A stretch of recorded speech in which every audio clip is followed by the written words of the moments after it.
नमस्कार एवरीवन। तो स्वागत है आपका मेरे यूट्यूब चैनल GK100 विद साक्षी में।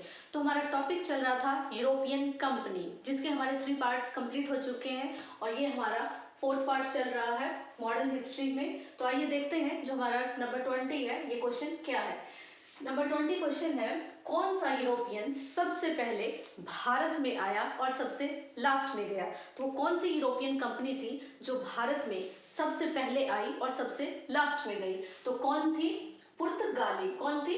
पुर्तगाली। तो सबसे पहले कौन सी कंपनी आई? पुर्तगाली। और जो सबसे लास्ट में गए वो भी पुर्तगाली ही थे। कब आए थे ये? 1498 ईस्वी में। कब आए थे पुर्तगाली? 1498 ईस्वी में। और कब गए थे? 1961 में। 1498 ईस्वी में यूरोपियन शक्ति जो थी, जो यूरोपियन कंपनी, सबसे पहले कौन आई थी? पुर्तगाली। और जो सबसे लास्ट में गई थी वो भी पुर्तगाली ही थी। और कब गए थे वो लोग? 1961 में।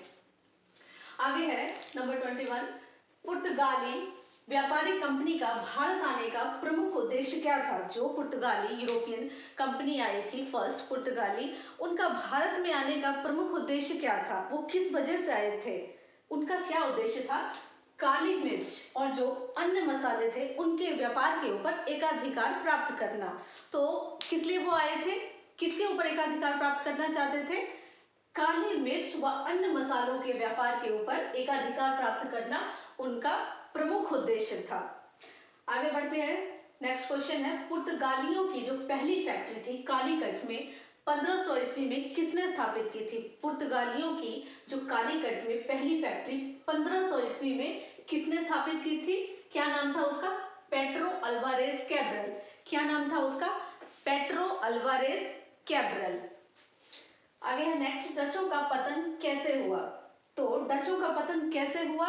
बेदरा के युद्ध से। बेदरा का युद्ध कब हुआ? 1759 ईस्वी में। बेदरा का युद्ध किसके बीच हुआ था? अंग्रेजों और डचों के बीच हुआ था, जिसमें अंग्रेजों की जीत हुई थी और डचों को पराजय का मुंह देखना पड़ा था।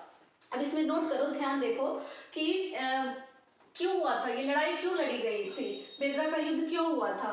बंगाल के संसाधनों की प्राप्ति के लिए बेदरा का युद्ध हुआ था। उस समय, जिस समय युद्ध हुआ था, उस समय गवर्नर जनरल कौन था बंगाल का? उस समय गवर्नर जनरल था लॉर्ड क्लाइव। कौन था? लॉर्ड क्लाइव उस समय बंगाल का गवर्नर जनरल था। और ये लड़ाई कहाँ लड़ी गई थी? चिंसुरा के निकट लड़ी गई थी बेदरा की लड़ाई।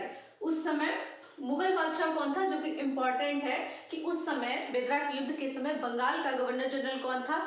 Lord Clive. और उस समय मुगल बादशाह कौन था? शाहजहां तृतीय। कौन था? मुगल बादशाह शाहजहां तृतीय, जो उसका कार्यकाल कब से कब तक है? 1759 से लेके 1760 तक।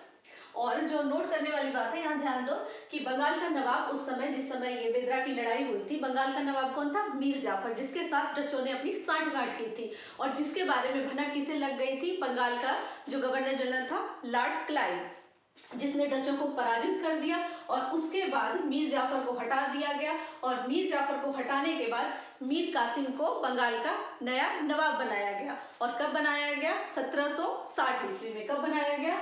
1760 ईस्वी में। अगला नेक्स्ट क्वेश्चन है, किस वायसराय के काल में गोवा को पुर्तगालियों का औपचारिक रूप से मुख्यालय बनाया गया।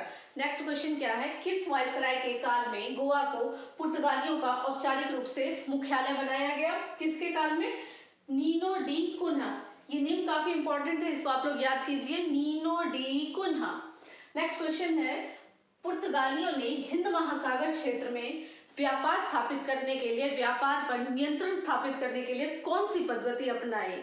कौन सी पद्धति अपनाई थी पुर्तगालियों ने हिंद महासागर क्षेत्र में व्यापार पर अपना नियंत्रण स्थापित करने के लिए, उसके ऊपर अपना कंट्रोल स्थापित करने के लिए कौन सी पद्धति अपनाई थी? क्या किया था? कार्टेज आर्मेडा काफिला पद्धति। क्या, कौन सी पद्धति अपनाई थी? क्या किया था? कार्टेज आर्मेडा काफिला पद्धति।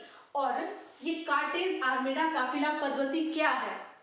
उन्होंने कंट्रोल स्थापित करने के लिए व्यापार पे कौन सी नीति अपनाई थी? कार्टेज आर्मेडा काफिला पद्धति अपनाई थी, जिसके बारे में मैं आपको नेक्स्ट वीडियो में बताऊंगी कि आखिर ये कार्टेज आर्मेडा काफिला पद्धति क्या है। तो थैंक यू। अगला इसके बारे में जानने के लिए आप मेरे चैनल को सब्सक्राइब कीजिए, लाइक कीजिए और कमेंट कीजिए और साथ में वेट कीजिए। Thank you.